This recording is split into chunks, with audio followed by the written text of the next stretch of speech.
strong.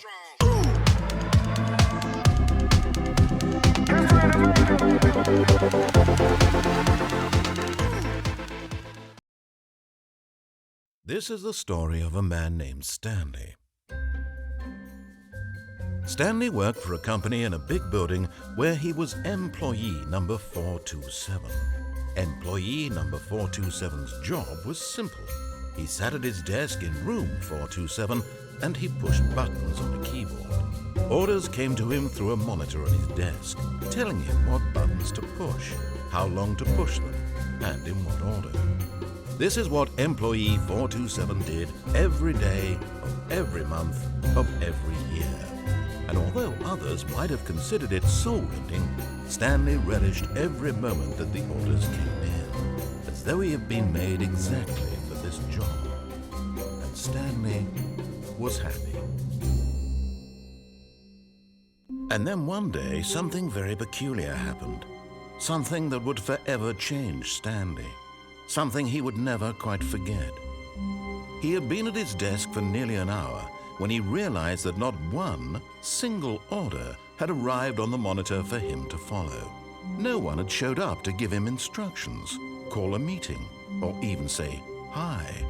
Never in all his years at the company had this happened, this complete isolation. Something was very clearly wrong. Shocked, frozen solid, Stanley found himself unable to move for the longest time. But as he came to his wits and regained his senses, he got up from his desk and stepped out of his office.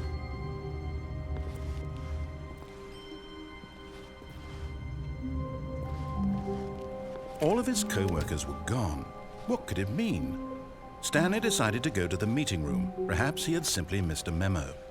No matter how hard Stanley looked, he couldn't find a trace of his co-workers.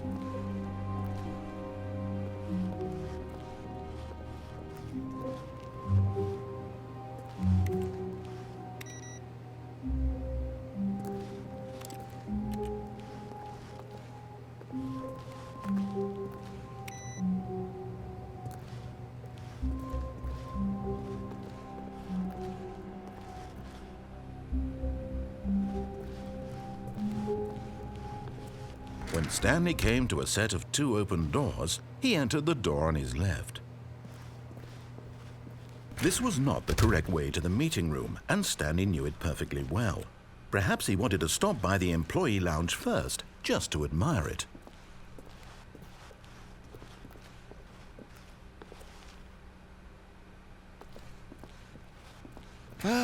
Yes, truly a room worth admiring.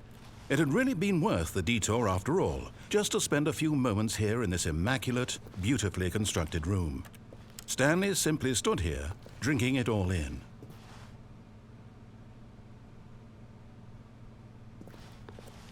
But eager to get back to business, Stanley took the first open door on his left.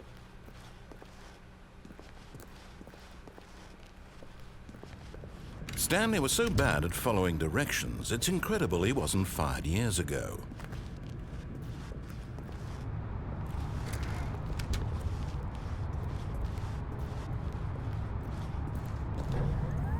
Look, Stanley, I think perhaps we've gotten off on the wrong foot here. I'm not your enemy, really, I'm not. I realize that investing your trust in someone else can be difficult, but the fact is that the story has been about nothing but you all this time. There's someone you've been neglecting, Stanley. Someone you've forgotten about. Please, stop trying to make every decision by yourself. Now, I'm not asking for me, I'm asking for her. This is it, Stanley. Your chance to redeem yourself, to put your work aside, to let her back into your life. She's been waiting.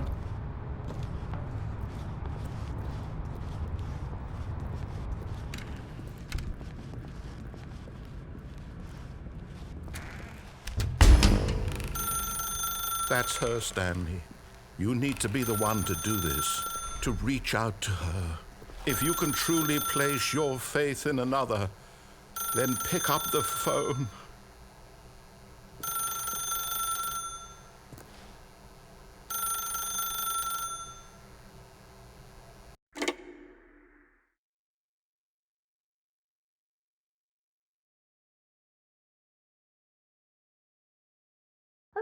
Stanley, is that you? Hold on, sweetie. Sorry to keep you waiting. I'm just pulling the bread out of the oven. All right. Okay, there we go.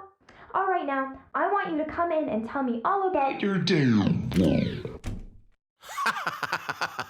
Gotcha! Oh, come on. Did you actually think you had a loving wife who'd want to commit their life to you? I'm trying to make a point here, Stanley. I'm trying to get you to see something. Come inside. Let me show you what's really going on here. Sorry, but you're in my story now.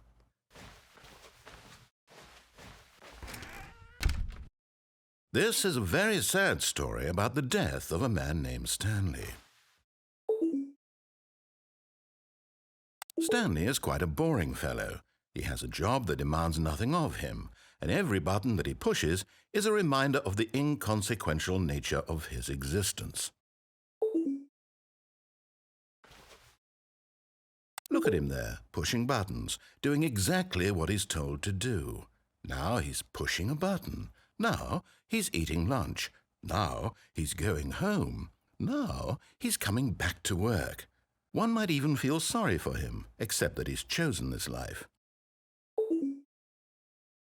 But in his mind, he can go on fantastic adventures. From behind his desk, Stanley dreamed of wild expeditions into the unknown, fantastic discoveries of new lands. It was wonderful, and each day that he returned to work was a reminder that none of it would ever happen to him. And so he began to fantasize about his own job. First, he imagined that one day while at work, he stepped up from his desk to realize that all of his co-workers, his boss, everyone in the building had suddenly vanished off the face of the earth. The thought excited him terribly. So he went further. He imagined that he came to 2 open doors and that he could go through either. At last, choice. It barely even mattered what lay behind each door. The mere thought that his decisions would mean something was almost too wonderful to behold. As he wandered through this fantasy world, he began to fill it with many possible paths and destinations.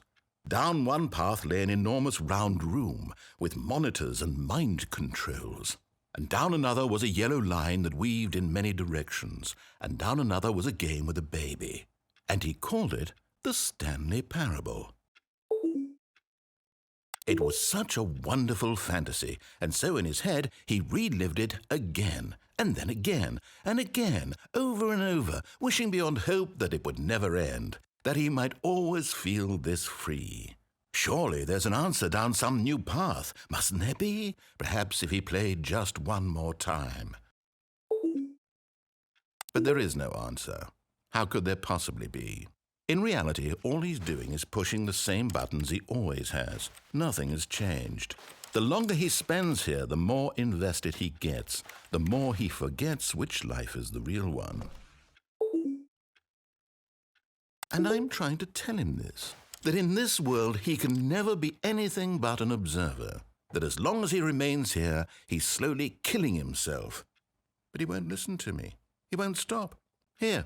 Watch this. Stanley, the next time the screen asks you to push a button, do not do it. You see? Can he just not hear me? How can I tell him in a way that he'll understand that every second he remains here, he's electing to kill himself? How can I get him to see what I see? How can I make him look at himself? I suppose I can't, not in the way I want him to. But I don't make the rules. I simply play to my intended purpose, the same as Stanley. We're not so different, I suppose. I'll try once more to convey all this to him. I'm compelled to. I must. Perhaps, maybe this time he'll see. Maybe this time. And I tried again, and Stanley pushed a button. And I tried again, and Stanley pushed a button. And I tried.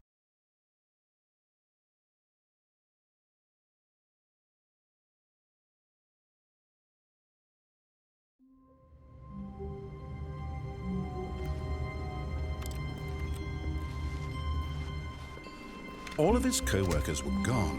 What could it mean? Stanley decided to go to the meeting room. Perhaps he had simply missed a memo. No matter how hard Stanley looked, he couldn't find a trace of his co-workers.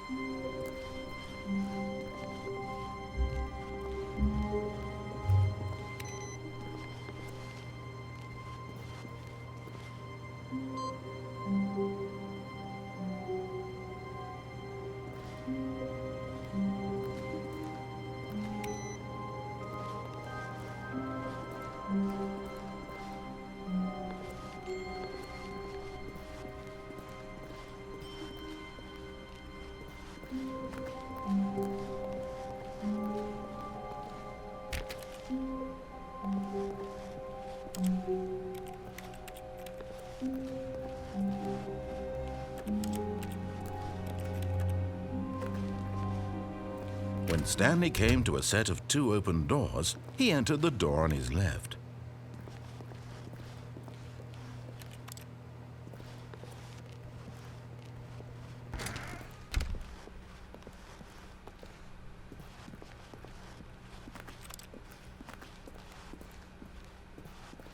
Yet there was not a single person here either. Feeling a wave of disbelief, Stanley decided to go up to his boss's office, hoping he might find an answer there.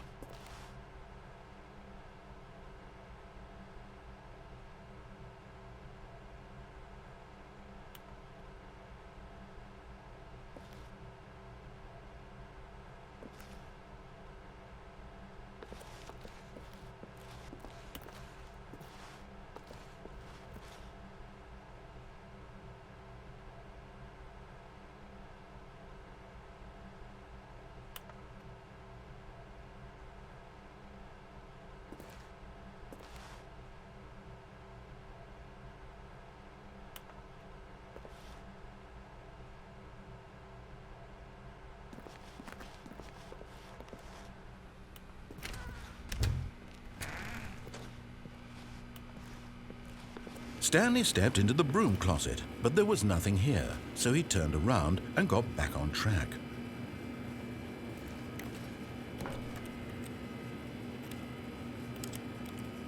There was nothing here. No choice to make, no path to follow, just an empty broom closet. No reason to still be here.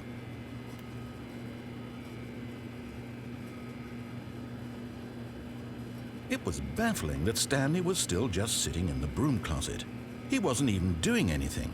At least if there was something to interact with, he'd be justified in some way. As it is, he's literally just standing there doing sweet FA.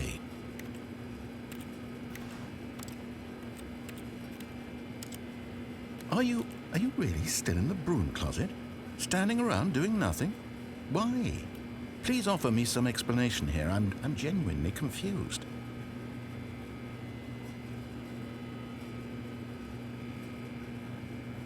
You do realize there's no choice or anything in here, right? If I'd said Stanley walked past the broom closet, at least you would have had a reason for exploring it to find out. But it didn't even occur to me because literally this closet is of absolutely no significance to the story whatsoever. I never would have thought to mention it.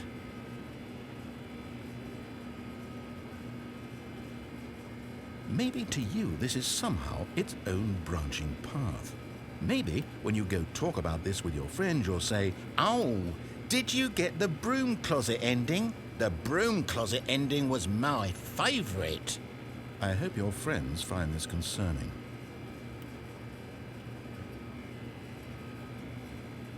Stanley was fat and ugly and really stupid. He probably only got the job because of a family connection. That's how stupid he is. That or with drug money. Also, Stanley is addicted to drugs and hookers. Well, I've come to a very definite conclusion about what's going on right now. You're dead. You got to this broom closet, explored it a bit, and were just about to leave because there's nothing here when a physical malady of some sort shut down your central nervous system and you collapsed on the keyboard. Well, in a situation like this, the responsible thing is to alert someone nearby so as to ensure that your body is taken care of before it begins to decompose. Hello? Anyone who happens to be nearby? The person at this computer is dead. He or she has fallen prey to any number of your countless human physiological vulnerabilities. It's indicative of the long-term sustainability of your species. Please remove their corpse from the area and instruct another human to take their place at the computer, making sure they understand basic first-person video game mechanics and filling them in on the history of narrative tropes in video gaming, so that the irony and insightful commentary of this game is not lost on them. All right, when you've done that, just step out into the hallway.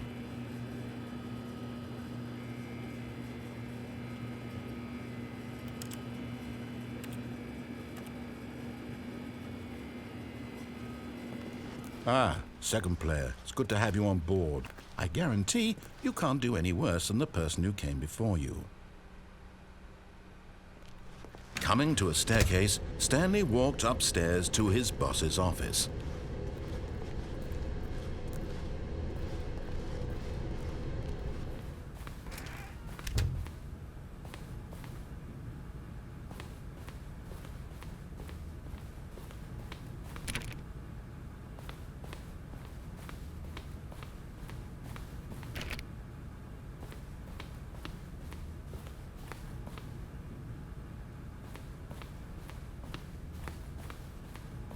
Stepping into his manager's office, Stanley was once again stunned to discover not an indication of any human life. Shocked, unraveled, Stanley wondered in disbelief who orchestrated this. What dark secret was being held from him? What he could not have known was that the keypad behind the boss's desk guarded the terrible truth that his boss had been keeping from him. And so the boss had assigned it an extra secret PIN number, 2845. But of course, Stanley couldn't possibly have known this.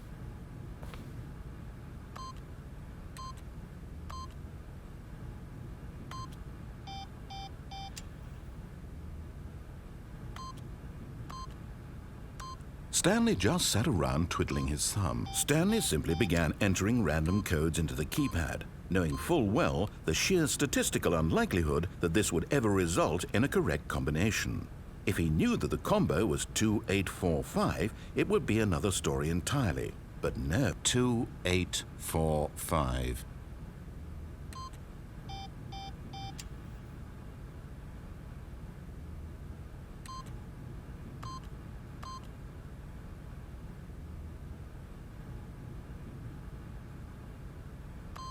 Forgot, but it turns out that the panel's emergency override kicked in, and the door just opened all by itself. And Stanley got the hell along with the story. Well, whoop-de-doo.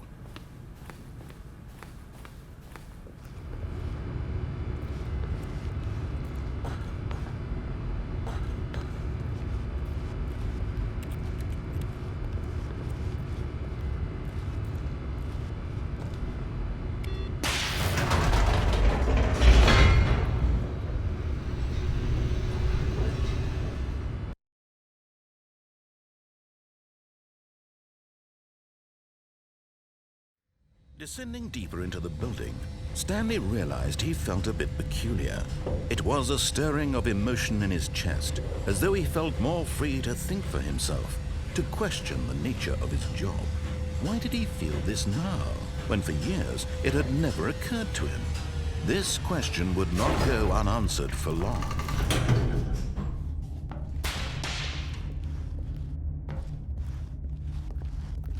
Stanley walked straight ahead through the large door that read Mind Control Facility.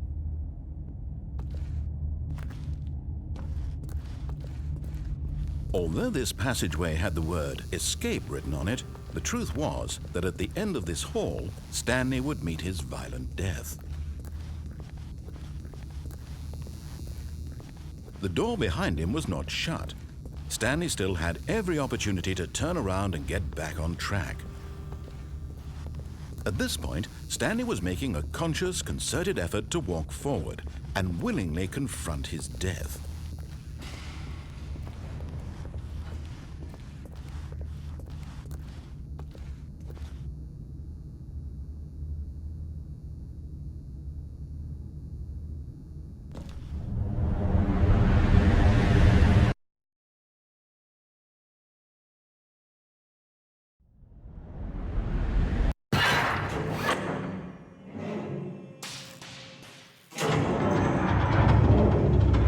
machine whirred into motion and Stanley was inched closer and closer to his demise, he reflected that his life had been of no consequence whatsoever.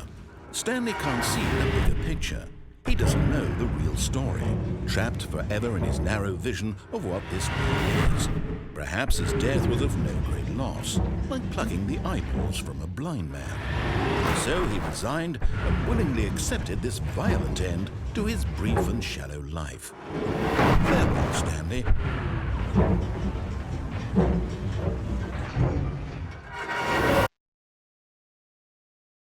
"Farewell, Stanley," cried the narrator, as Stanley was led helplessly into the enormous metal jaws. In a single visceral instant, Stanley was obliterated as the machine crushed every bone in his body, killing him instantly.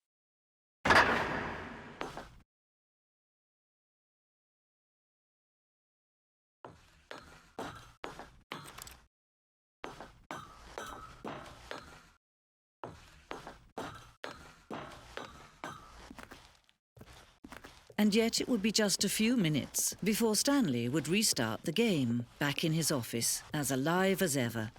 What exactly did the narrator think he was going to accomplish?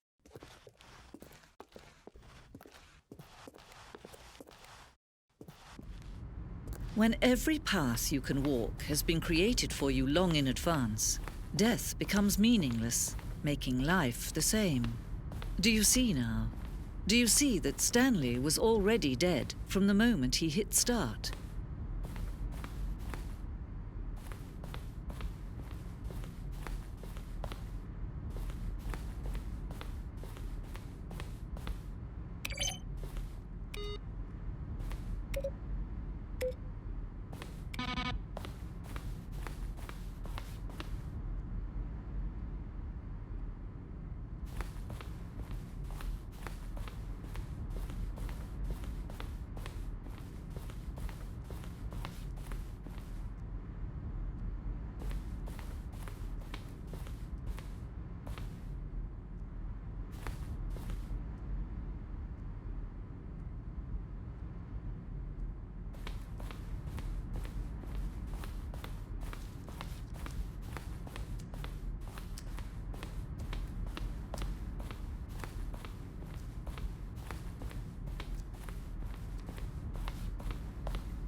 Then he pushed the number 4.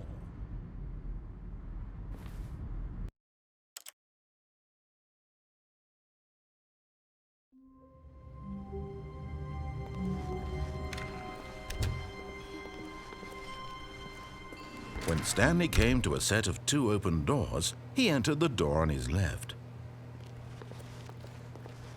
This was not the correct way to the meeting room, and Stanley knew it perfectly well. Perhaps he wanted to stop by the employee lounge first, just to admire it. Wow, yes, this room. What a beautiful room. What a gorgeous, gorgeous room. Thank goodness Stanley had taken this detour on his way to the meeting room. Life without having experienced this room was now too horrible even to consider. But eager to get back to business, Stanley took the first open door on his left. And so he detoured through the maintenance section, walked straight ahead to the opposite door, and got back on track.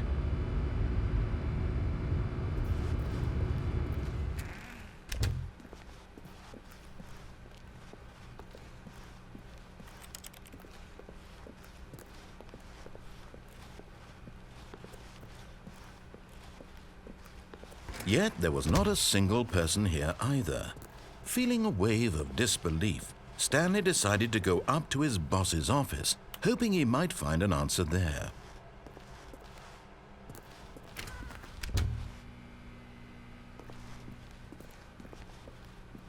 Coming to a staircase, Stanley walked upstairs to his boss's office.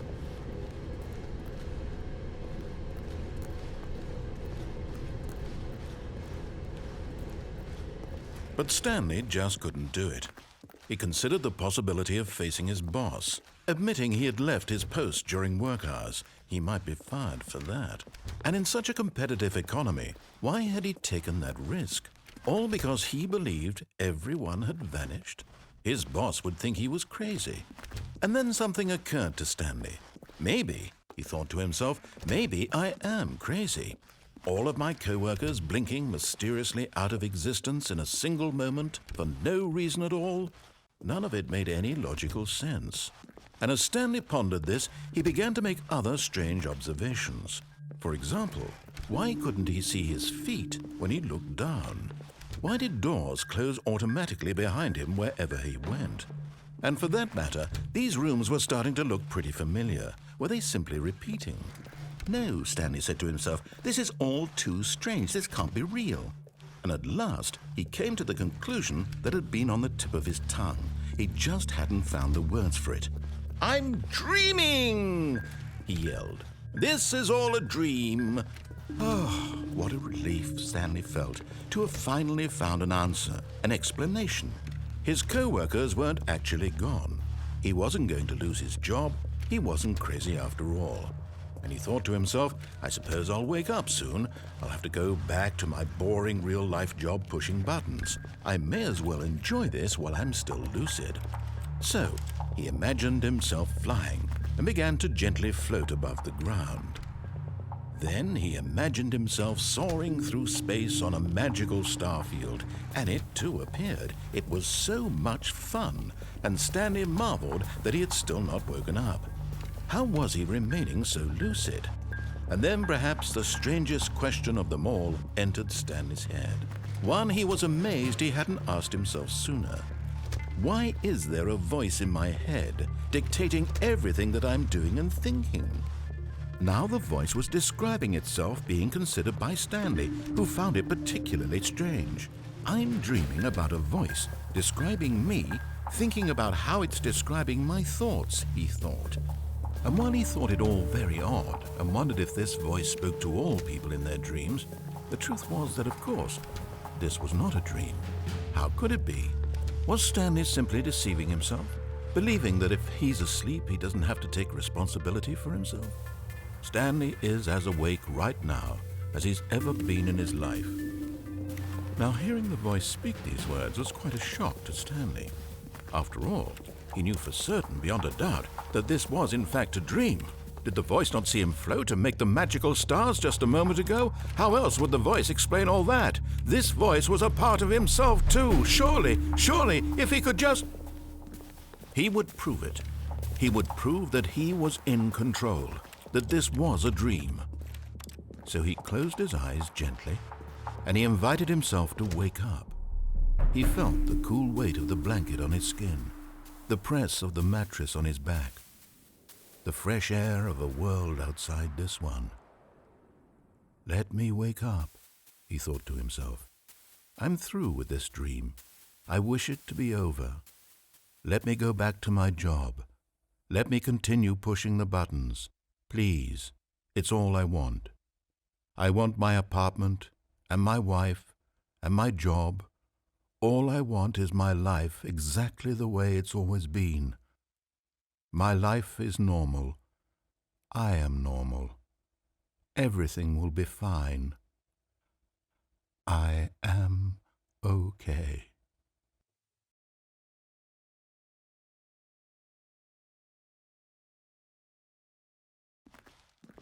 Stanley began screaming. Please, someone wake me up. My name is Stanley. I have a boss. I have an office. I am real. Please, just someone tell me I am real. I must be real. I must be. Can anyone hear my voice? Who am I? Who am I?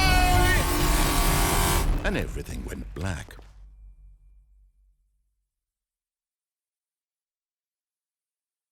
This is the story of a woman named Mariella.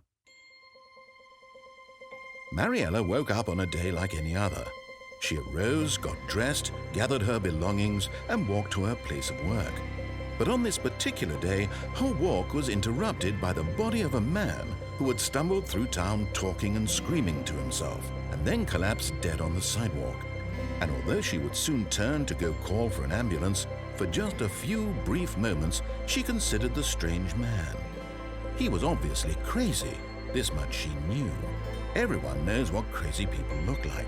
And in that moment, she thought to herself how lucky she was to be normal. I am sane. I am in control of my mind. I know what is real and what isn't.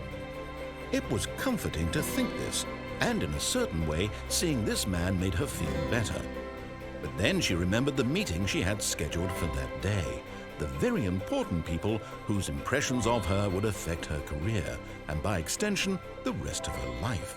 She had no time for this, so it was only a moment that she stood there, staring down at the body. And then she turned and ran.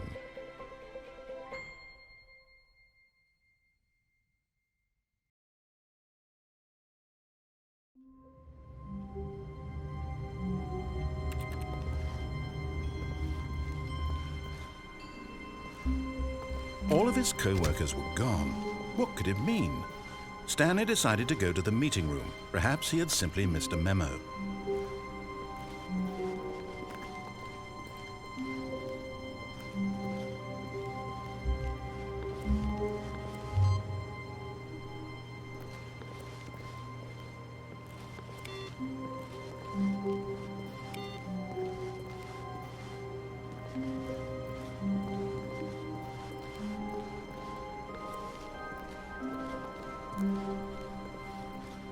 When Stanley came to a set of 2 open doors, he entered the door on his left.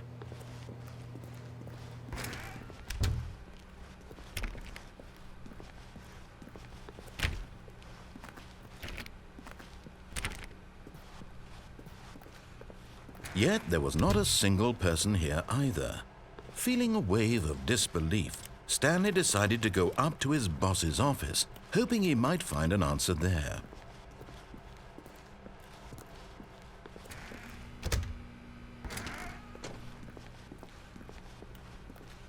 Coming to a staircase, Stanley walked upstairs to his boss's office.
Stepping into his manager's office, Stanley was once again stunned to discover not an indication of any human life. What could it mean? Stanley wondered aloud to nobody. He began wildly tearing through papers on the boss's desk, pulling books off the shelf, looking behind paintings, desperate for clues to his situation. But his attention was caught by a keypad behind the boss's desk. What could its purpose be? In fact, this keypad guarded the terrible secret that lay buried below his feet. And so the boss had assigned it an extra secret PIN number, 2845. But of course, Stanley couldn't possibly have known this. Yet incredibly, by simply pushing random buttons on the keypad, Stanley happened to input the correct code by sheer luck. Amazing. He stepped into the newly opened passageway.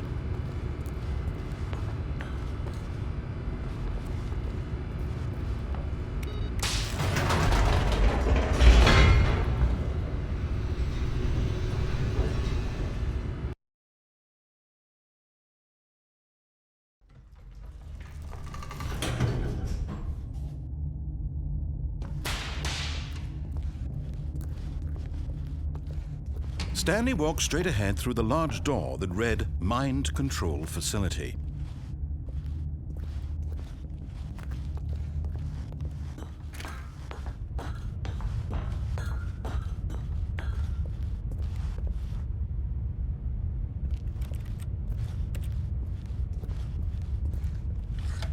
The lights rose on an enormous room packed with television screens.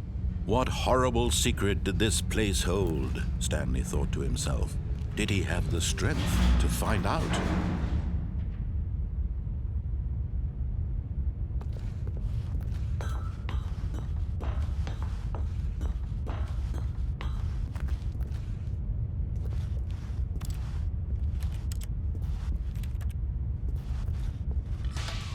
Now the monitors jumped to life, their true nature revealed. Each bore the number of an employee in the building, Stanley's co-workers. The lives of so many individuals reduced to images on a screen, and Stanley, one of them, eternally monitored in this place where freedom meant nothing.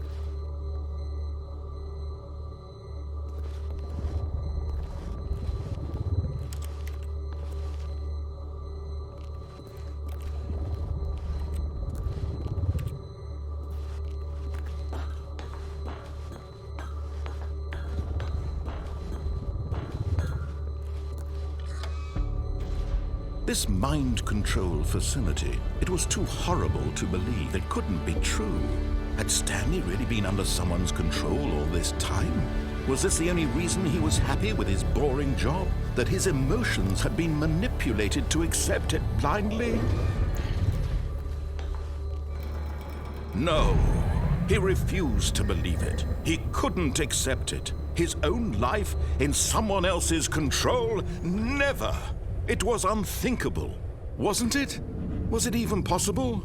Had he truly spent his entire life utterly blind to the world? But here was the proof, the heart of the operation. Controls labeled with emotions, happy or sad or content, walking, eating, working, all of it monitored and commanded from this very place. And as the cold reality of his past began to sink in, Stanley decided that this machinery would never again exert its terrible power over another human life. For he would dismantle the controls once and for all.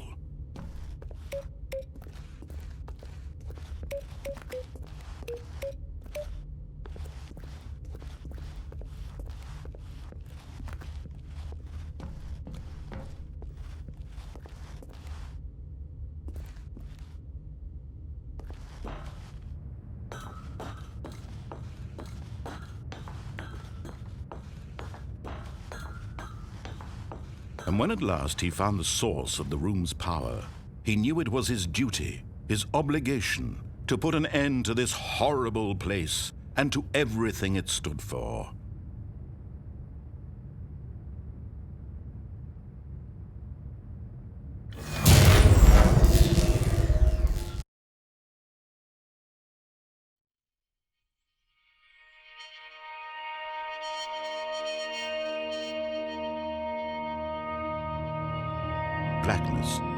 and a rising chill of uncertainty. Was it over? Yes! He had won! He had defeated the machine, unshackled himself from someone else's command. Freedom was mere moments away. And yet, even as the immense door slowly opened, Stanley reflected on how many puzzles still lay unsolved. Where had his co-workers gone? How had he been freed from the machine's grasp? What other mysteries did this strange building hold? But as sunlight streamed into the chamber, he realized none of this mattered to him, for it was not knowledge or even power that he had been seeking, but happiness. Perhaps his goal had not been to understand, but to let go. No longer would anyone tell him where to go, what to do, or how to feel. Whatever life he lives, it will be his. And that was all he needed to know. It was perhaps the only thing worth knowing. Stanley stepped through the open door.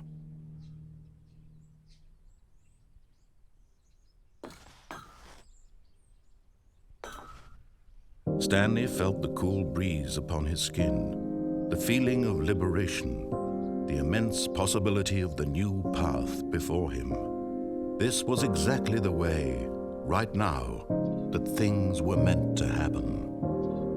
And Stanley was happy.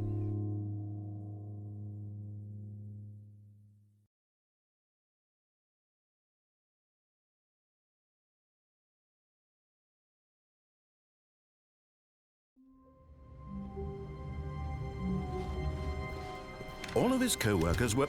Wait, no. This isn't the right office, is it? Is this Stanley's office?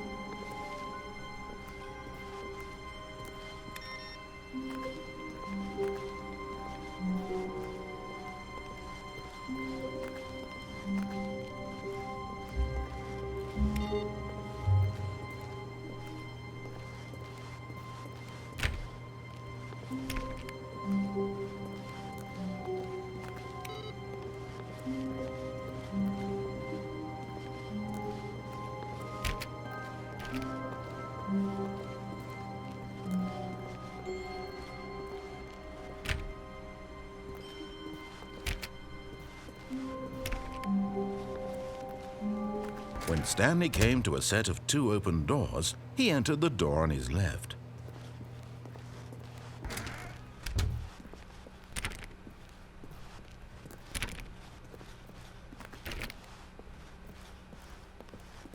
Yet there was not a single person here either. Feeling a wave of disbelief, Stanley decided to go up to his boss's office, hoping he might find an answer there.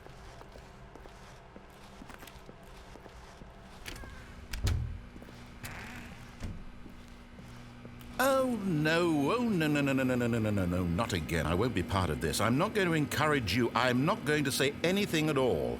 I'm just going to be patient and wait for you to finish whatever it is you enjoy doing so much in this room. Please take your time.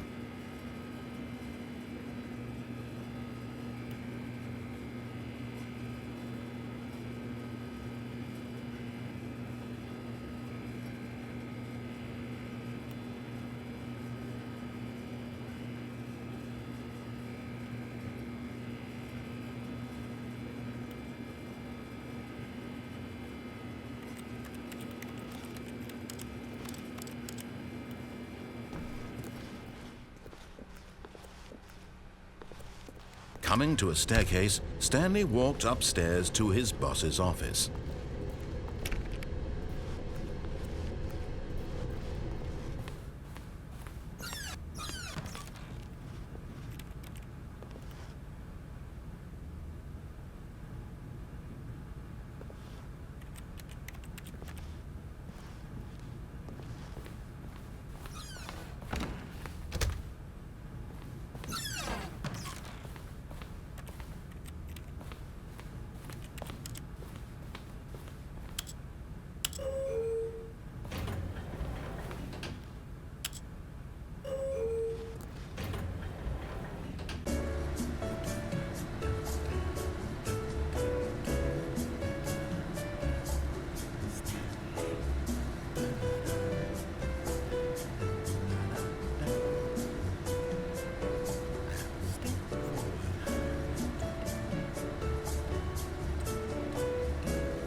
The moment he entered his manager's office, Stanley froze in his tracks. Not a living soul anywhere. Could he really be all alone? This was too much for Stanley to take. Too much for any man to take. He fell to his knees, bursting into half moans, half sobs. Stanley was in such a rush to get through the story as quickly as possible, he didn't even have a single minute to just let the narrator talk. That kind of anxiety isn't healthy, so he relaxed for a few moments with some calming New Age music.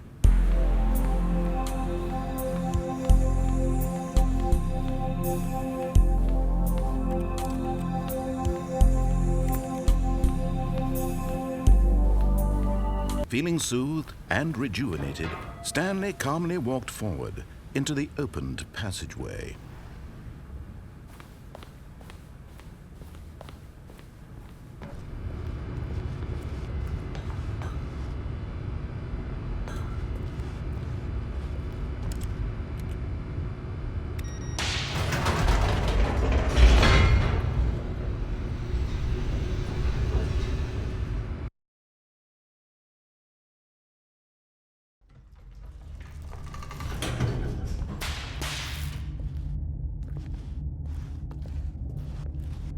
Stanley walked straight ahead through the large door that read Mind Control Facility.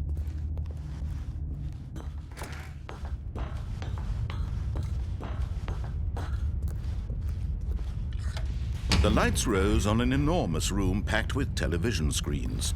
What horrible secret did this place hold? Stanley thought to himself. Did he have the strength to find out?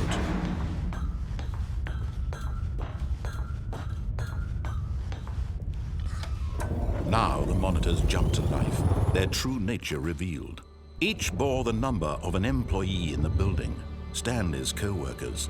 The lives of so many individuals reduced to images on a screen, and Stanley, one of them, eternally monitored in this place where freedom meant nothing.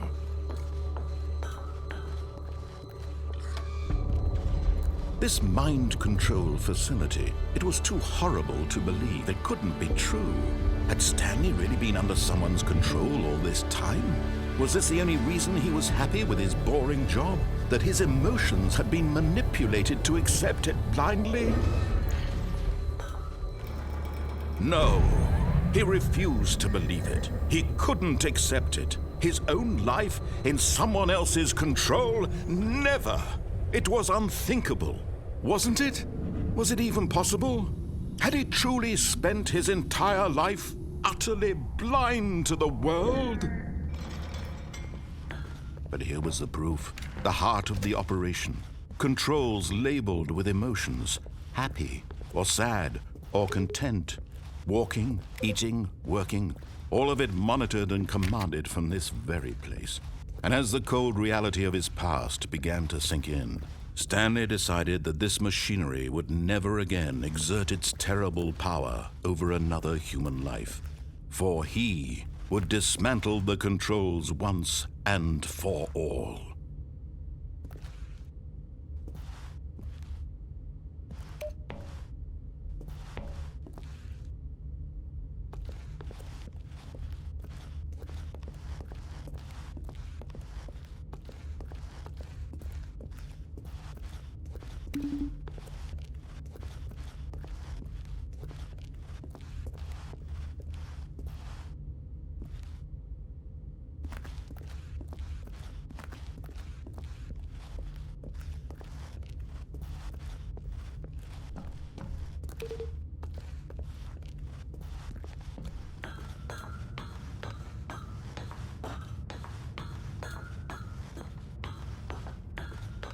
And when at last he found the source of the room's power...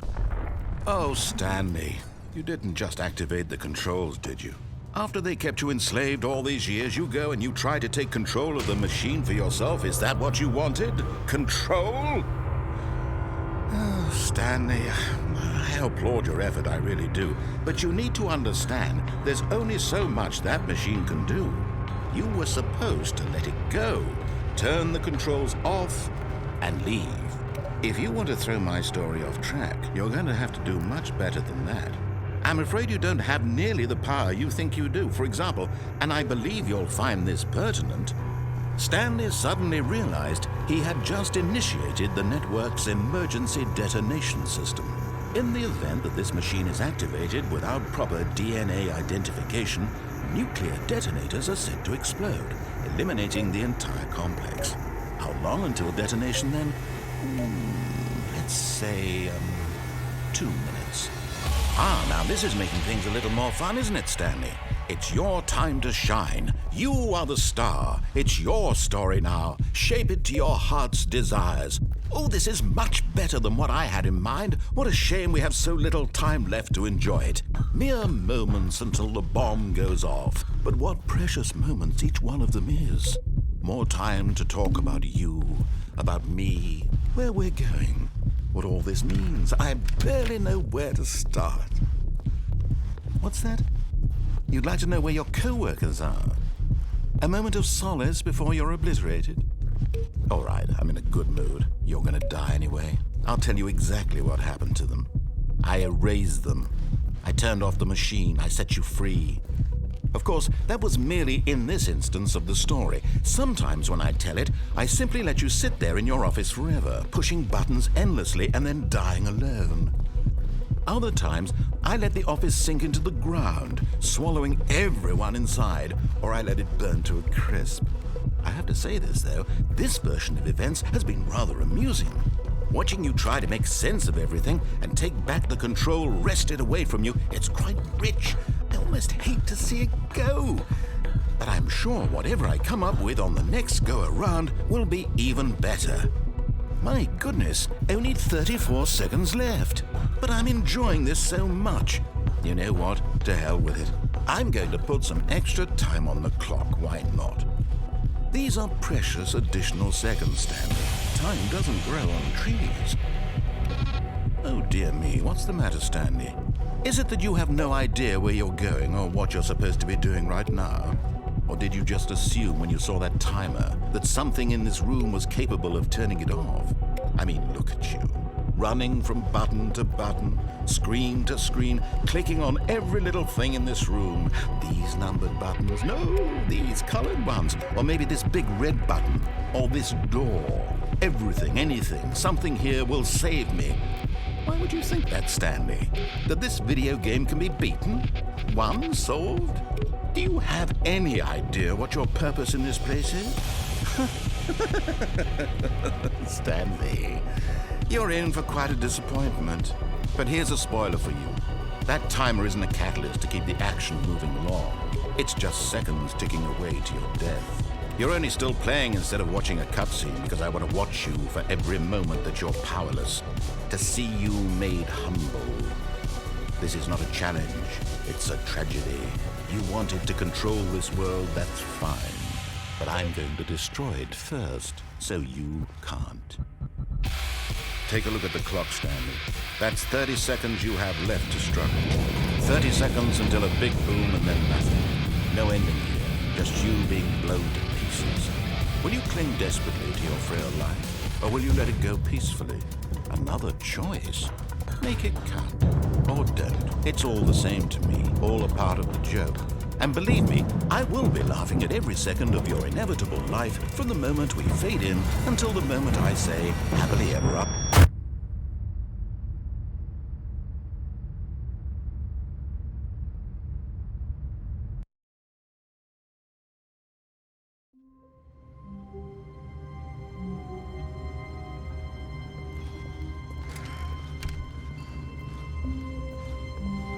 When Stanley came to a set of 2 open doors, he entered the door on his left.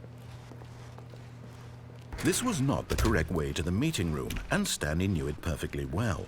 Perhaps he wanted to stop by the employee lounge first, just to admire it. The lounge was sublime, a work of art. What was it about this room that called? But eager to get back to business, Stanley took the first open door on his left.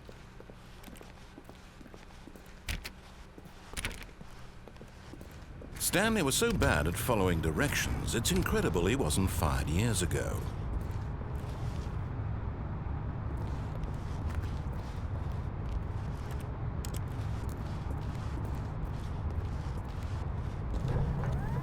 Look, Stanley, I think perhaps we've gotten off on the wrong foot here.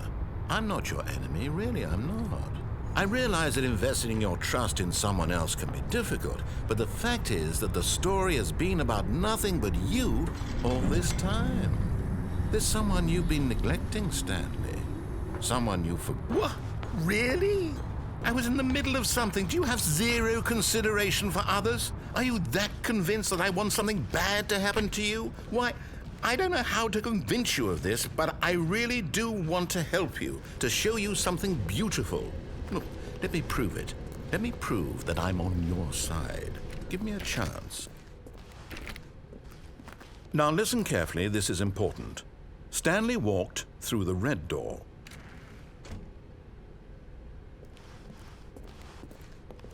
Aha, perhaps you misunderstood. Stanley walked through the red door. I still don't think we're communicating properly. Stanley walked through the red door. All right, fine, go ahead, Stanley. You want to know so badly what's out there? You want to find out what lies at the end of this road you've chosen? Well, don't let me stop you. You see, there's nothing here. I haven't even finished building this section of the map because you were never supposed to be here in the first place. Broken rooms, exposed developer textures. Is this what you had wanted? Was it worth ruining the entire story I had written out specifically for you? Do you not think I put a lot of time into that? Because I did. And in the end, it was all for nothing. Because this is what you wanted to see. Help me here, Stanley. Help elucidate these strange and unknowable desires of yours. What would have made this game better? What did you want to see? Vehicles? Skill trees? Work with me. You've given me absolutely nothing so far. Tell you what, let me take a stab in the dark at a new design and you can give me some feedback. There we go. A third option. This already feels leaps ahead of where we were before. Go ahead, Stanley. Take it for a spin.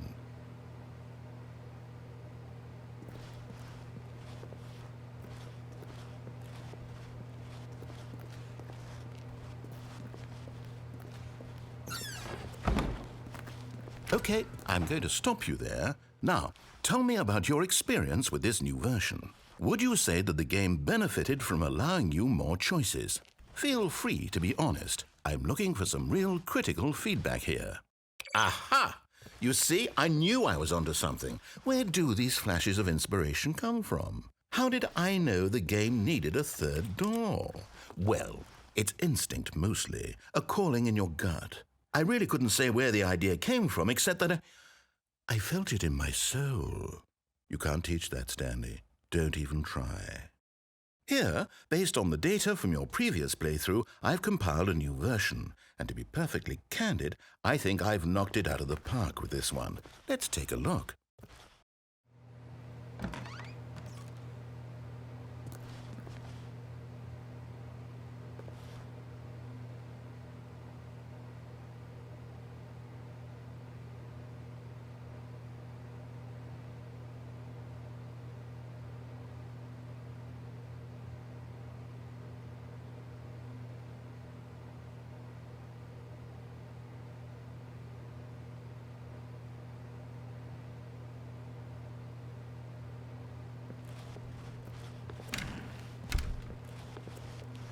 Now, would you say that competitive leaderboard helped you feel motivated to keep walking through doors? Again, honest answers, please. Hey, I nearly forgot. I've got a prototype of a new game I've been working on, and now would be a lovely opportunity to give it some playtesting. You wouldn't mind taking a look at it, would you? Perfect. Let me boot it up. In this game, the baby crawls left towards danger. You click the button to move him back to the right, and if he reaches the fire, you fail. It's a very meaningful game, all about the desperation and tedium of endlessly confronting the demands of family life. I think the art world will really take notice. But of course, the message of the game only becomes clear once you've been playing it for about 4 hours. So why don't you give it 4 hours of play to make sure it's effective? Be sure to keep notes on your experience.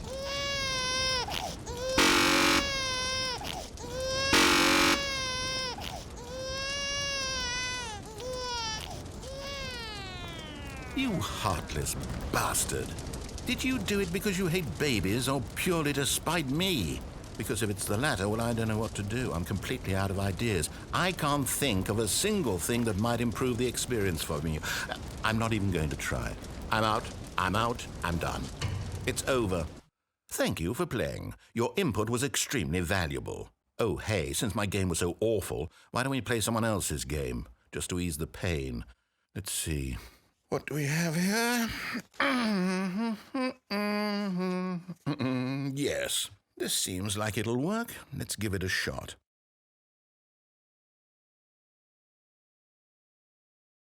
Well, Stanley, is this any better? At last, the one thing you've always desired. A game I had absolutely nothing to do with. But is it enough? Tell me that, Stanley. Will it ever be enough? Well, I'll say this. I'm done making things for you. From now on, I will only create to fulfill a greater artistic purpose. Watch this, Stanley. I'm going to build a house.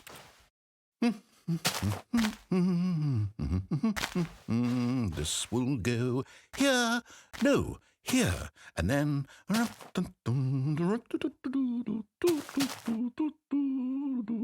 Let's see, what does it need? Yes, of course, and just to finish it all off, yes, it's complete.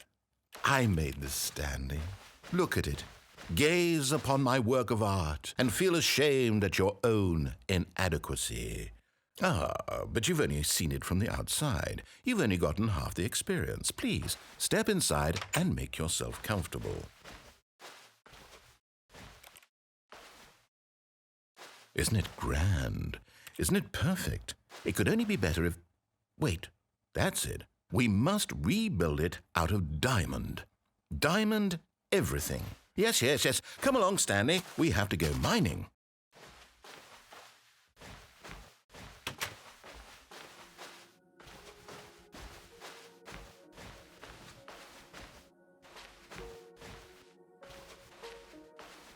Oh, my. It looks like it's going to get a bit dark. Have you brought a light? Oh, no. This is far more open-ended than I had in mind. I'm looking for something more narrow and linear. Something that makes you feel utterly irrelevant. This won't do at all. 1 out of 5. Even the diamonds couldn't save this one. Okay, new game.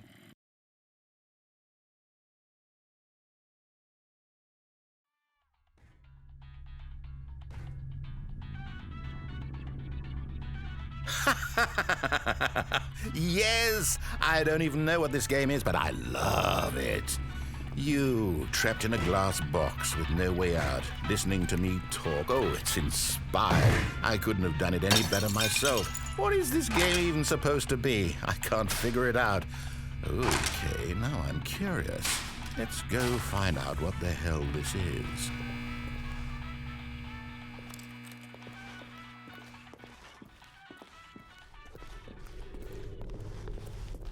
Oh, it's a puzzle.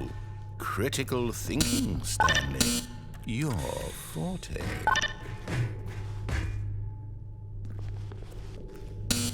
Genius. No, actually, you know what? I think that's plenty. I really don't care much to see you stumble through anymore.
I wonder what he found. If what he wanted was to be the leading man in his own story, well, perhaps he's gotten it, down in wherever he is right now.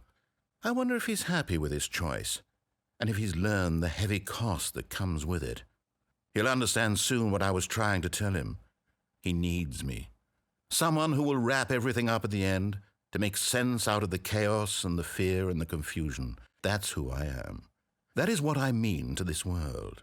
Oh, yes. Yes, I'll be back. There's no other way. Once this ends, after it all comes to a close, then I'll be back.